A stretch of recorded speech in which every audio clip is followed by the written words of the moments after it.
असलामुअलैकुम, मैं आपका होस्ट बाबर शिरकांजू। अज साढ़े सियासी बैठक प्रोग्राम दिन विच मेरे नाल मुहम्मद मनीर तबस्सुम साहब मौजूद ने। असी अज काफ़ी देर तो बाद एक सियासी बैठक प्रोग्राम कर रहे हैं। अज का जो साडा मौजू है वो ये वे मौजू के हाफजाबाद रोड शामे शाह कब्रस्तान है। काफ़ी दहाइयां तो एक बड़ा निकासी आप दे मसले का एक इन्होंने सियासतदाना के मूँह चढ़िया रहा, एक बड़ा मसला बनया सी भी किसी सियासतदान के कोलों ये मसला हल नहीं सी हो रहा। फिर आहिस्ता आहिस्ता इस मसले नूं असी हल करवाने की कोशिश की गई भी वो किस तरह हल होया, किवें होया, वो सारी गुफ्तगू साडे नाल मुरीद तबस्सुम साहब मौजूद रहे। असी इन्हां कोलों पुछने और साडे प्रोग्राम में इन्हें शिरकत भी की। जी अस्सलाम वालेकुम। वालेकुम सलाम। अच्छा बाबा जी, पिछले दौर दे विच एक बड़ा इन्हां सियासतदानां दा साडे जलालपुर दा मसला सी निकासी आब दा, शामे शाह रोड खास करके इत्थे एक झील बनदी सी, हर वक्त झील हुंदी सी, ਜਦੋਂ ਵੀ ਬਾਰਿਸ਼ ਹੁੰਦੀ ਸੀ। बारिश ना भी होवे उहदे ਹਾਂਜੀ। पिछे भी मसला हुंदा सी। ਉਹ ਇਸ ਨੂੰ ਕਿਸ ਤਰ੍ਹਾਂ ਹੱਲ ਕੀਤਾ, ਕਿਵੇਂ ਹੋਇਆ, ਅੱਜ ਨੌਬਤ ਕੀ ਹੈ ਉਸ ਦੀ? ਉਹ ਕਾਂਜੂ ਸਾਹਿਬ ਇਸ ਤਰ੍ਹਾਂ ਕਿ ਸਾਡੇ ਮੀਡੀਆ ਹਾਊਸ ਦੇ ਤੇ ਹੋਰ ਸੋਸ਼ਲ ਮੀਡੀਆ ਤੇ ਅਸੀਂ ਬੜਾ ਸ਼ੋਰ ਪਾਇਆ, ਬੜਾ ਰੌਲਾ ਪਾਇਆ ਪੰਜਾਬੀ ਦੇ ਵਿੱਚ ਇਸ ਜਿਹੜਾ ਸ਼ਾਮੇ ਸ਼ਾਹ ਹਾਫਜ਼ਾਬਾਦ ਰੋਡ ਦਾ ਵੀ ਉੱਥੇ ਕੋਈ ਜਨਾਜ਼ਾ ਜਾਂਦਾ ਸੀ ਬਾਰਿਸ਼ਾਂ ਦੇ ਦਿਨਾਂ 'ਚ, ਉਹਨੂੰ ਰਸਤਾ ਕੋਈ ਨਹੀਂ ਸੀ ਹੁੰਦਾ। ਅਸੀਂ ਕਾਫੀ ਸ਼ੋਰ ਦੇ ਮੁਤਾਲਬੇ ਦੇ ਬਾਅਦ ਬਾਅਦ ਜਿਹੜੇ ਸਾਬਕ MPA ਸਨ ਮਮੂਨ ਜਾਫਰ ਤਾਰੜ ਸਾਹਿਬ, ਉਹਨਾਂ ਨੇ ਮਿਹਰਬਾਨੀ ਕੀਤੀ ਸਾਡੀ ਰਿਕੁਐਸਟ 'ਤੇ। ਉਹਨਾਂ ਨੇ ਜਿਹੜਾ ਕਬਰਸਤਾਨ ਦੇ ਮੁਲਹਿਕਾ ਜਿਹੜਾ ਪੂਰਾ ਟੋਟਾ ਸੀ ਨਾ, ਉਹਦੇ 'ਤੇ ਟਫ ਟਾਈਲ ਲਾ ਦਿੱਤੀ। ਕਬਰਸਤਾਨ ਦੀ ਜਿਹੜੀ ਨਾਲ ਦੀਵਾਰ ਹੈ ਉਹ ਪੁਖਤਾ ਕਰਕੇ ਉਹਨਾਂ ਨੇ ਇੱਕ ਕਿਸਮ ਦਾ ਕਬਰਸਤਾਨ ਨੂੰ ਮੁਰਦਿਆਂ ਨੂੰ ਮਹਿਫੂਜ਼ ਕਰ ਦਿੱਤਾ ਤੇ ਜਿਹਦਾ ਰਾਹਗੀਰਾਂ ਨੂੰ ਇਹ ਫਾਇਦਾ ਹੋਇਆ ਕਿ ਉਹ ਜਿਹੜਾ ਪੂਰਾ ਇੱਕ 20 ਮਿਲੀਅਨ ਦੇ ਮੇਰਾ ਖਿਆਲ ਲਾਗਤ ਨਾਲ ਜਿਹੜਾ ਨਾ ਉਹ ਕੀਤਾ ਗਿਆ ਸੀ, ਉਹ ਬੜੀ ਅੱਛੀ ਗੁਜ਼ਰਗਾਹ ਬਣ ਗਈ ਸੀ। ਤੇ ਹੁਣ ਉਹ ਪਤਾ ਤੁਹਾਨੂੰ ਹੁਕੂਮਤਾਂ ਬਦਲ ਗਈਆਂ ਨੇ ਜੀ, ਤੇ ਹੁਣ ਅਸੀਂ ਤੇ ਉਮੀਦ ਰੱਖਦੇ ਸਾਂ ਕਿ ਉਹ ਤੇ ਚਲੋ ਸਾਬਕ MPA ਜਿੰਨਾ ਕਰ ਸਕਦੇ ਸੀ ਉਹ ਕਰ ਗਏ ਵੀ ਹੁਣ ਜਿਹੜੇ ਨਵੇਂ MPA ਆਏ ਨੇ ਉਹ ਜਿਹੜਾ ਬਕਾਇਆ ਪਰਲੇ ਪੈਸੇ ਵੀ ਬੜਾ ਆਲਮਪੁਰਾ ਵਾਲੀ ਸਾਈਡ ਤੇ ਵੀ ਕਾਫੀ ਗੰਦ ਪਿਆ ਹੈ, ਉੱਥੇ ਵੀ ਬੜੇ ਜਿਹੜਾ ਨਾ ਉਹ ਧੰਨਾ ਪਈਆਂ ਨੇ, ਉਹ ਜਿਹੜਾ ਨਾ ਸੜਕ ਸਹੀ ਹੈ ਹੀ ਨਹੀਂ। ਤੇ ਉਸ ਤੋਂ ਉਰਾਂ ਵੀ ਜਿਹੜੀ ਸੜਕ ਹੈ ਕਾਫੀ ਖਰਾਬ ਹੋ ਗਈ ਹੈ ਸ਼ਹਿਰ ਵਾਲੀ ਸਾਈਡ ਤੇ। ਤੇ ਅਸੀਂ ਤੇ ਜਿਹੜਾ ਉਮੀਦ ਰੱਖਦੇ ਸਾਂ ਵੀ ਜਿਹੜਾ ਨਾ ਉਹ ਜਿਹੜੀ ਦੂਜਾ ਪਾਸਾ ਰਹਿ ਗਿਆ ਨਾ ਉਹਨੂੰ ਕੋਈ ਮੁਰੰਮਤ ਕੀਤੀ ਜਾਏਗੀ।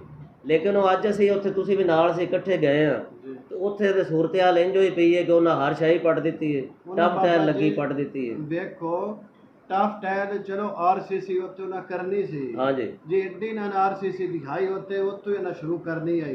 ਮੈਨੂੰ ਤਾਂ ਸ਼ੱਕ ਕਿ ਉਹਨਾਂ ਨੂੰ ਇਹ ਗੱਲ ਗਵਾਰਾ ਨਹੀਂ ਕੀਤੀ ਵੀ ਸਾਬਕਾ ਇੱਕ MPA ਜਾਂ ਉਮੀਦਵਾਰ ਹੈ ਉਹ ਟਫ ਟਾਇਰ ਲਾ ਗਿਆ ਸੀ, ਉਸ ਦੀ ਤਖਤੀ ਵੀ ਪੱਟਣ ਦੀ ਕੋਸ਼ਿਸ਼ ਕਰੀਏ ਤੇ ਉਸ ਦਾ ਮਨਸੂਬਾ ਜਿਹੜੀ ਟਫ ਟਾਇਰ ਲੱਗੇ। ਹੁਣ ਦੇਖੋ ਨਾ ਜ਼ਾਹਿਰ ਹੈ ਜਦੋਂ ਉਹਨਾਂ ਨੇ ਟਫ ਟਾਇਰ ਪੁੱਟ ਦੇਣੀ ਹੈ, RCC ਪੈ ਜਾਣੀ ਹੈ ਤੇ ਉਹ ਤਖਤੀ ਵੀ ਉੱਥੋਂ ਗਾਇਬ ਹੋ ਜਾਣੀ। ਤਖਤੀ ਮਨਸੂਬਾ ਵੀ ਨਾ ਦੇ ਨਿਸ਼ਾਨ ਰਵੇ, ਨਾ ਦਾ ਬੰਦਾ। ਹੁਣ ਉਹਨਾਂ ਨੇ ਉੱਥੇ ਜਿਹੜੀ ਇੱਕ ਸਾਈਡ ਇੰਨੀ ਗਹਿਰਾਈ ਤੱਕ ਉਹਨਾਂ ਪੁੱਟ ਦਿੱਤੀ ਹੈ, ਥੱਲੇ ਜਿਹੜੇ ਸੇਵਰੇਜ ਦੀ ਪਾਈਪ ਲਾਈਨ ਹੈ ਨਾ ਉਹ ਟੁੱਟ ਗਈ ਹੈ, ਥੱਲੇ ਉਹ ਗੰਦਾ ਚਸ਼ਮਾ ਜਿਹੜਾ ਉਹ ਜਾਰੀ ਹੋ ਗਿਆ। ਵੇਖੋ ਤੁਸੀਂ ਵੇਖਿਆ ਕਿੰਨੇ ਫੁੱਟ ਜਿਹੜੀ ਹੈ ਨਾ ਮੇਰਾ ਖਿਆਲ 8-10 ਫੁੱਟ ਤਕਰੀਬਨ ਪੱਟ ਕੇ ਉਸ ਨੂੰ ਪੱਥਰ ਪਤਾ ਨਹੀਂ ਕਿਦੇ ਹੋ ਲਈ ਜਾਂਦੇ, ਮਿੱਟੀ ਲੈ ਜਾਂਦੇ, ਫਿਰ ਉਸ ਨੂੰ ਦੁਬਾਰਾ ਮਿੱਟੀ ਲਿਆ ਕੇ ਉਹ ਤੋਂ ਪੈਸੇ ਦੇ ਕਿੱਥੇ ਪਾਣੀ ਇੱਕ ਵਾਰੀ ਆ ਜਾਓ ਤਾਂ ਅੱਗੇ ਮਜ਼ਬੂਤ ਹੋ। ਹਾਲਾਂਕਿ ਅਸੀਂ ਉਸਲੇ ਵੀ ਦੇਖਿਆ ਸੀ ਜਦੋਂ ਟਫ ਟਾਇਰ ਲੱਗੀ ਹੈ ਨਾ ਉਹ ਵੀ ਬੜਾ ਕਾਨੂੰਨੀ ਤਰੀਕੇ ਦੇ ਨਾਲ ਜਿਹੜਾ ਉਹਨਾਂ ਦੇ ਸਾਰੇ ਇਹਨਾਂ ਦੇ ਹੁੰਦੇ ਨੇ ਇੰਤਜ਼ਾਮਾਤ ਜਿਸ ਤਰ੍ਹਾਂ ਲਾਉਂਦੇ ਨੇ, ਸਾਰੇ ਤਰੀਕਾਕਾਰ ਜਿਹੜੇ ਹਾਈਵੇ ਵਾਲੇ ਕਰਦੇ ਨੇ ਉਸ ਹਿਸਾਬ ਨਾਲ ਉਹ ਟਫ ਟਾਇਰ ਲੱਗੀ ਸੀ।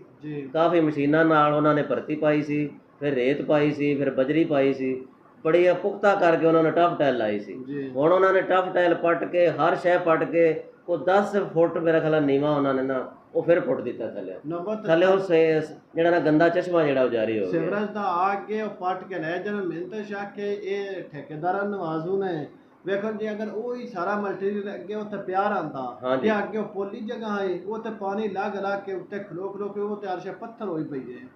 ਆਹੋ ਅਗਰ ਟਫ ਟਾਇਲ ਦੀ ਕੋਈ ਤਕਲੀਫ ਸੀ ਵੀ ਉਹ ਹੀ ਪੁੱਟਣੀ ਸੀ, ਟਫ ਟਾਇਲ ਪੁੱਟਦੇ ਤੇ ਉੱਤੇ ਸੜਕ ਬਣਾ ਦੇਣ। ਉਹ ਤੇ ਮੈਨੂੰ ਸ਼ੱਕ ਹੈ ਨਾ ਵੀ ਉਹਨੇ ਮਿੱਟੀ ਸਟਾਈ ਰੇਤ ਸਟਾਈ ਉਹਦੇ ਰੇਤ ਮਿੱਟੀ ਉਹ ਨਾਮੋ ਨਿਸ਼ਾਨ ਹਟਾਉਣ ਹੈ। ਇਹਦੀ ਹੋਵੇ ਕਿ ਨਾ ਟਫ ਟਾਇਲ ਪੁੱਟ ਕੇ ਥੱਲੇ ਤਾਂ ਜਿਹੜੀ ਸੜਕ ਦੀ ਜ਼ਰੂਰਤ ਹੁੰਦੀ ਹੈ ਸੜਕ ਬਣਾਉਣ ਆ ਕੇ ਥੱਲੇ ਤੇ ਉਹੀ ਚੀਜ਼ ਸੀ ਨਾ, ਜੀ ਉਹਦੇ ਉੱਤੇ ਆਰਸੀਸੀ ਪੈ ਜਾਣਾ ਸੀ। ਉਹ ਟਫ ਟਾਇਰ ਪੱਟ ਕੇ ਉਹ ਟਫ ਟਾਇਰ ਇਸ ਨੂੰ ਕਿਤੇ ਗੱਤਨ ਤੇ ਉਹ ਕਿਤੇ ਨਹੀਂ ਲੈ ਜਾਣੀ, ਉਹ ਠੇਕੇਦਾਰ ਲੈ ਜਾਣਗੇ। ਉਹ ਠੇਕੇਦਾਰ ਲੈ ਜਾ ਸਨ, ਉਹ ਅਗਾ ਵੇਚਣ ਸਨ, ਉਹ ਹੁਣ ਧਿਆਨ ਨਾਲ ਉੱਥੇ ਗਿਣਦੇ ਪਏ ਆਪਣੀਆਂ ਇੱਟਾਂ। ਸਾਨੂੰ ਤਾਂ ਕਾਂਜੂ ਸਾਹਿਬ ਇਹ ਤਰੱਕੀਆਤੀ ਕੰਮਾਂ ਦੀ ਸਮਝ ਨਹੀਂ ਆਉਂਦੀ ਵੀ ਕਿਵੇਂ ਦੇ ਹੁੰਦੇ ਨੇ।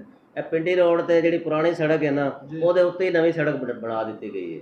ਉੱਥੇ ਉਹ ਪੁੱਟਣ ਦੀ ਕੋਸ਼ਿਸ਼ ਹੀ ਨਹੀਂ ਕੀਤੀ ਗਈ, ਉਹ ਤੇ ਚਲੋ ਉਹਦੇ ਉੱਪਰ ਹੀ ਉਹ ਕਾਰਪੇਟ ਪੈ ਗਈ। ਉਹ ਤਾਂ ਠੀਕ ਕੀਤਾ ਵੀ ਆਵਾਮ ਨਾ ਤੰਗ ਹੋਵੇ। ਤੇ ਇੱਧਰ ਵੀ ਇਸ ਤਰ੍ਹਾਂ ਹੋ ਸਕਦਾ ਸੀ ਨਾ, ਇੱਧਰ ਹੈ ਕਿਉਂ ਮੁਸੀਬਤ ਦੁਬਾਰਾ ਪਾ ਠੇਕੇਦਾਰਾਂ ਨੂੰ ਨਵਾਜ਼ਣਾ ਨਾ, ਉਹ ਕਿਦੋਂ ਨਾ ਖਾਣੇ ਨਵਾਜ਼ਣਾ ਵੀ ਧਿਆਨ ਨਾ। ਤੇ ਵੇਖੋ ਨਾ ਆਲਮਪੁਰੇ ਦੀ ਸਾਈਡ ਤੋਂ ਅੱਗੋਂ ਆਰਸੀਸੀ ਸ਼ੁਰੂ ਕਰਨੀ ਨੇ, ਉੱਥੋਂ ਕੀਤੀ ਨਾ। ਇਹ ਨਾ ਪੈਰੋ ਪਾਟ ਦੇ ਮਨਸੂਬਾ ਅੱਗੋਂ ਜਾ ਕੇ ਕਰ। ਹੁਣ ਆਵਾਮ ਅੱਗੇ ਜ਼ਲੀਲ ਹੁੰਦੀ ਪਈ ਹੈ, ਹੁਣ ਫਿਰ ਨਵੇਂ ਸਿਰੇ ਜ਼ਲੀਲ ਹੋਣਾ ਸ਼ੁਰੂ ਹੋ ਗਈ ਹੈ। ਆਵਾਮ ਦੀ ਕਿਸਮਤ ਵਿੱਚ ਜ਼ਲੀਲ ਹੋਣਾ ਜੀ ਹਾਂ। ਤੇ ਉਹ ਅੱਗੇ ਕੁਝ ਉਮੀਦ ਲੱਗੀ ਸੀ ਕਿ ਕਬਰਸਤਾਨ 'ਚ ਮੁਰਦੇ ਜਿਹੜੇ ਮਹਿਫੂਜ਼ ਹੋ ਗਏ ਸਨ। ਹਾਂਜੀ, ਅਸੀਂ ਸਗੋਂ ਬੰਦੇ ਮਜ਼ਾਕ ਕਰਦੇ ਸੀ, ਲਓ ਜੀ ਮੁਰਦਿਆਂ ਨੂੰ ਮਮੂਨ ਜਾਫਰ ਤਾਰੜ ਸਾਹਿਬ ਮਹਿਫੂਜ਼ ਕਰ ਗਏ ਨੇ ਤੇ ਜ਼ਿੰਦਾ ਨੂੰ ਕੋਈ ਦੂਜੇ ਜਿਹੜੇ ਨੁਮਾਇੰਦਗਾਨ ਨੇ ਉਹ ਮਹਿਫੂਜ਼ ਕਰ ਲੈਣ। ਉਹਨਾਂ ਨੇ ਹੁਣ ਜ਼ਿੰਦਾ ਨੂੰ ਕਰਨ ਦੀ ਬਜਾਏ ਪਹਿਲਾਂ ਤੇ ਮੁਰਦਿਆਂ ਨੂੰ ਲੈ ਗਏ ਨੇ ਨਾ, ਉਹ ਵੀ ਉਹ ਹਰ ਸ਼ੈ ਪੁੱਟ ਦਿੱਤੀ ਨੇ। ਹੁਣ ਕੋਈ ਜਨਾਜ਼ਾ ਜਾਏ ਉਹ ਫਿਰ ਉਹੀ ਮੁਸੀਬਤ ਬਣ ਜਾਏਗੀ ਸਾਡੇ। ਉਹੀ ਮੁਸੀਬਤ ਹੈ। ਤੇ ਸਾਡਾ ਅੱਜ ਦਾ ਜਿਹੜਾ ਪ੍ਰੋਗਰਾਮ ਇਹ ਵੇ ਵੀ ਅਗਰ ਤੁਹਾਡਾ ਵੀ ਉੱਥੇ ਵਿਜ਼ਿਟ ਹੋਵੇ ਨਾ, ਇੱਕ ਵਾਰੀ ਤੁਸੀਂ ਜਾ ਕੇ ਆਪਣੀ ਅਕਲ ਨਾਲ ਉੱਥੇ ਵੇਖਣਾ, ਸੋਚਣਾ ਵੀ ਇਹ ਕੰਮ ਇਹ ਵਾਕਈ ਉਹ ਠੀਕ ਕਰਦੇ ਜਾਂ ਗਲਤ ਨਹੀਂ, ਕਰਦੇ। ਸਾਡੀ ਅਸਲ ਦਰਖਾਸਤ ਇਹ ਹੀ ਹੈ, ਗੁਜ਼ਾਰਿਸ਼ ਹੈ ਕਿ ਤਰੱਕੀਆਤੀ ਜਿਹੜੇ ਸਕੀਮਾਂ ਬਣਾਉਂਦੇ ਨੇ, ਪਾਲਿਸੀਆਂ ਬਣਾਉਂਦੇ ਨੇ, ਉਹ ਕਮ ਸੇ ਕਮ ਇਹ ਤੇ ਵੇਖਣਗੇ ਅਸੀਂ ਉੱਥੇ ਕੰਮ ਕਰਨਾ ਕਿਵੇਂ। ਮੇਰਾ ਆਪਣੇ ਹੀ ਤਾਂ ਨਾ ਵੇਖਣਗੇ ਅਸੀਂ ਇਹਦੇ 'ਚ ਕਮਾਉਣਾ ਕੀ ਹੈ। ਹਾਲੇ ਉਸ ਨੂੰ 1 ਸਾਲ ਮਨਸੂਬਾ ਹੋਏ, ਹਾਂਜੀ। ਉਹ ਚੱਲੇ ਨੂੰ ਬਣਾਏ ਨੂੰ ਹਟੇ ਨੇ ਤੇ ਮਗਰੋਂ 1 ਸਾਲ ਬਾਅਦ ਆਏ ਨੇ ਉਹਨਾਂ ਨੂੰ ਪਟਨਾ। ਉਹਨਾਂ ਸਿਰਫ ਟਫ ਟਾਇਰ ਪੁੱਟ ਕੇ ਥੱਲੇ ਉਹ ਜੋ ਕੁਝ ਤਿਆਰੀ ਹੋਈ ਸੀ ਉਹ ਉੱਤੇ ਆਰਸੀਸੀ ਪੈ ਸਕਦੀ ਹੈ, ਕਾਰਪੇਟ ਸੜਕ ਪੈ ਸਕਦੀ, ਉਹ ਥੱਲੇ ਤੇ ਹਰ ਚੀਜ਼ ਠੀਕ ਬਣੀ ਹੈ। ਹਲੇ ਹੈ ਹੀ ਥੋੜੀ ਦੇਰ ਹੋਈ ਉਹਨੂੰ ਬਣੇ ਨੂੰ। ਬਵੇ ਨਾ ਬਾਣਾ ਉੱਥੇ ਕਿ ਉੱਥੇ ਪਾਣੀ ਪੈ ਪੈ ਕੇ ਹਰ ਸ਼ੇ ਅੱਗੇ ਬਹਿ ਗਈ, ਆਪਣੀ ਥਾਂ ਤੇ ਰੇਤ ਨਾ ਪਾਈ, ਹਰ ਚੀਜ਼ ਨਾ ਕਲੀਅਰ ਕਰ ਦਿੱਤੀ ਗਈ। ਬਸ ਇਹ ਨਾ ਇੱਕ ਦੂਸਰੇ ਨੁਮਾਇੰਦੇ ਦੀ ਜਿਹੜੀ ਤਰੱਕੀਆਤੀ ਕੰਮ ਜਿਹੜੇ ਨੇ ਨਾ ਉਹ ਹਜ਼ਮ ਨਹੀਂ ਹੁੰਦੇ। ਸਾਨੂੰ ਤੇ ਇਹੀ ਨਜ਼ਰ ਆਉਂਦੀ ਹੈ। ਹਰ ਸ਼ੇ ਨਾ ਪੱਟ ਕੇ ਉੱਥੇ ਹੁਣ ਸਾਡੀ ਆਪਣੀ ਤਖਤੀ ਲੱਗੇ ਦੀ ਬੰਨੇ ਬੰਨੇ ਹੋਵੇ ਦੀ ਵੀ ਅਸਾ ਰੋਡ ਇਸ ਨੂੰ ਬਣਾ ਦਿੱਤਾ ਹੈ। ਅੱਗੇ ਜਿਹੜਾ ਬੰਦਾ ਲੱਗਦਾ ਮਮੂਨ ਜਾਫਰ ਤਾਰੜ ਬਣਾਏ, ਮਮੂਨ ਜਾਫਰ ਬਣਾਏ, ਹੁਣ ਸਿਰਫ ਉੱਥੇ ਸਾਡਾ ਨਾਂ ਲਵੇਦਾ। ਜਨਾਬ ਤੁਹਾਡਾ ਨਾਂ ਅੱਗੇ ਹੀ ਲੈਂਦੇ ਪਏ ਨੇ, ਜੇ ਕੋਈ ਕਰੋ ਤੇ ਨਾਂ ਲਵੇ ਨਾ, ਜੇ ਉਸੇ ਅਗਲੇ ਮਨਸੂਬੇ ਨੂੰ ਪੱਟ ਕੇ ਤੁਸੀਂ ਬਣਾਈ ਉਹਨੇ। ਸਾਨੂੰ ਤੇ ਨਵੇਂ ਜਿਹੜੇ ਨੁਮਾਇੰਦੇ ਨੇ ਉਹਨਾਂ ਤੋਂ ਬੜੀ ਉਮੀਦ ਹੈ ਵੀ ਬੜਾ ਸਾਡੇ ਸ਼ਹਿਰਾਂ ਤੇ ਅੱਛਾ ਕੰਮ ਕਰਨ, ਲੇਕਿਨ ਇਹ ਸਾਨੂੰ ਸਮਝ ਨਹੀਂ ਆ ਰਹੀ ਵੀ ਇਹ ਕਿਵੇਂ ਦਾ ਕੰਮ ਹੋ ਰਿਹਾ ਹੈ, ਕਿਵੇਂ ਦੇ ਇਹਨਾਂ ਦੇ ਮਸ਼ੀਰ ਨੇ, ਕਿਵੇਂ ਦੀਆਂ ਪੁਲਿਸੀਆਂ ਨੇ, ਕਿਵੇਂ ਦੇ ਇਹਨਾਂ ਦੇ ਠੇਕੇਦਾਰ ਨੇ, ਕੌਣ ਕਿਵੇਂ ਦੇ ਇਹਨਾਂ ਨੂੰ ਕੋਈ ਬੰਦੇ ਕਿਹੜੇ ਨੇ ਜਿਹੜੇ ਇਹਦਾ ਮਸ਼ਵਰਾ ਦਿੰਦੇ ਨੇ ਜਿਵੇਂ ਕੰਮ ਕਰਦੇ ਪਏ ਨੇ। ਸਾਨੂੰ ਤੇ ਇਹਦੀ ਕੋਈ ਸਮਝ ਨਹੀਂ ਆ ਰਹੀ। ਦਿੰਦੇ ਪਏ ਜਿਹੜੇ ਮਸ਼ੀਰ 24 ਘੰਟੇ ਕੋਲ ਹੁੰਦੇ ਨੇ ਔਰ ਠੇਕੇਦਾਰਾਂ ਨੂੰ ਨਵਾਜ਼ਣਾ ਨਾ।